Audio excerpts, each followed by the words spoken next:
Assalamualaikum warahmatullahi wabarakatuh. Nama saya Iza Latifah Zahira dengan NIM 4322210101. Kali ini saya akan mempresentasikan materi tentang demokrasi Indonesia. Jadi materi yang kita bahas kali ini ada 5. Yang pertama ada pengertian demokrasi, yang kedua ada jenis-jenis demokrasi, yang ketiga ada prinsip-prinsip demokrasi, yang keempat ada nilai-nilai demokrasi, dan yang terakhir ada demokrasi di Indonesia. Yang pertama, pengertian demokrasi di Indonesia. Pengertian demokrasi di Indonesia secara etimologis berasal dari bahasa Yunani yang artinya demokratia yang dibagi dalam 2 kata, yaitu demos yang berarti rakyat dan kratos yang berarti pemerintahan, dan dapat diterjemahkan sebagai pemerintahan rakyat atau pemerintah yang rakyatnya memegang peranan yang sangat menentukan. Pengertian demokrasi menurut para ahli, yang pertama yaitu menurut Aristoteles, demokrasi adalah kebebasan karena melalui kebebasan setiap warga negara dapat berbagi kekuasaan di dalamnya. Yang kedua menurut Abraham, demokrasi adalah pemerintahan dari rakyat, oleh rakyat, dan untuk rakyat. Yang kedua ada jenis-jenis demokrasi. Jenis demokrasi berdasarkan ideologi dibedakan menjadi 2. Yang pertama demokrasi konstitusional atau demokrasi liberal. Demokrasi ini dasar pelaksanaannya adalah kebebasan individu, kekuasaan pemerintahannya terbatas dan tidak banyak yang ikut campur tangan dan bertindak sewenang-wenang terhadap negaranya. Kekuasaan pemerintahan demokrasi ini dibatasi oleh konstitusi. Yang kedua ada demokrasi rakyat. Demokrasi rakyat menginginkan kehidupan yang nyaman tanpa adanya perbedaan kelas sosial dan tanpa kepemilikan pribadi. Selanjutnya ada jenis-jenis demokrasi berdasarkan cara penyaluran kehendak rakyat, dibedakan menjadi 3 macam. Yang pertama ada demokrasi langsung. Demokrasi langsung adalah demokrasi yang berpenduduk sedikit dan berwilayah kecil. Yang kedua ada demokrasi perwakilan atau demokrasi representatif. Demokrasi ini dibentuk disebabkan karena jumlah penduduk yang semakin bertambah banyak dan wilayah yang semakin luas, jadi tidak mungkin diterapkan demokrasi langsung. Yang ketiga ada demokrasi perwakilan sistem referendum. Demokrasi perwakilan dengan sistem ini merupakan gabungan antara demokrasi langsung dan demokrasi perwakilan. Rakyat memilih wakil mereka untuk duduk di lembaga perwakilan.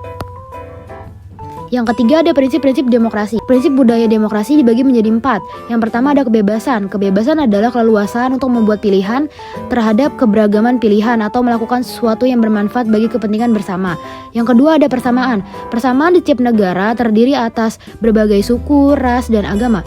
Namun dalam negara demokrasi, perbedaan tersebut tidak perlu ditonjolkan agar tidak menjadi konflik permasalahan. Yang ketiga ada solidaritas. Rasa solidaritas harus ada di dalam negara demokrasi. Karena dengan adanya sifat solidaritas ini, walaupun adanya perbedaan pandangan setiap masyarakat, maka akan selalu terkait karena adanya tujuan bersama. Dan yang terakhir ada toleransi. Bersikap toleran artinya bersifat menghargai, memberikan pendapat, pandangan atau yang bertentangan dengan pendirian sendiri. Prinsip demokrasi yang bersifat universal ada 3. Yang pertama, keterlibatan warga negara dalam setiap pembuatan keputusan politik, tingkat kebebasan atau kemerdekaan tertentu yang diakui oleh para warga negara, dan yang terakhir ada penghormatan terhadap supremasi hukum. Dan selanjutnya ada prinsip demokrasi yang didasarkan pada konsep rule of law, dibagi menjadi 3. Yang pertama, tidak adanya kekuasaan yang sewenang-wenang, kedudukan yang sama dalam hukum, dan yang terakhir terjaminnya hak asasi manusia oleh undang-undang. Yang keempat ada nilai-nilai demokrasi.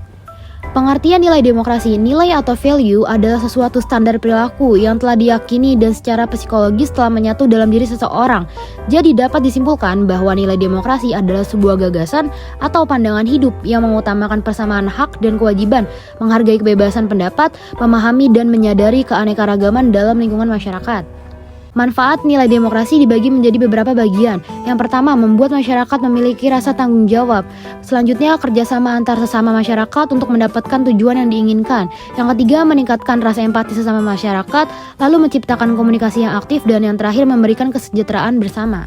Tujuan nilai demokrasi dibagi menjadi beberapa bagian. Yang pertama, memberikan keterampilan intelektual, keterampilan pribadi dan sosial. Selanjutnya, memperlihatkan kepedulian terhadap kesejahteraan orang lain. Dan yang terakhir, terwujudnya kerjasama dan terhindar dari pertikaian sesama masyarakat. Selanjutnya ada fungsi nilai demokrasi. Fungsi nilai demokrasi adalah sebagai berikut. Yang pertama, membangun pribadi yang peduli terhadap sesama lingkungan, mencipta rasa tanggung jawab terhadap diri sendiri, dan yang terakhir menciptakan hubungan positif di lingkungan masyarakat. Yang terakhir, demokrasi di Indonesia. Dalam perjalanan sejarah bangsa sejak kemerdekaan hingga sekarang, banyak pengalaman dan pelajaran yang dapat kita ambil.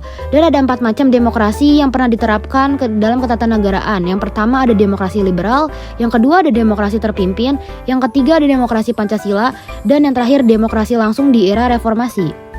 Yang pertama ada demokrasi liberal. Sistem demokrasi parlementer mulai berlaku sebulan sesudah kemerdekaan diproklamasikan dan mulai diperkuat dalam Undang-Undang Dasar. Tetapi terbukti bahwa demokrasi liberal meniru sistem Eropa Barat kurang sesuai diterapkan di Indonesia.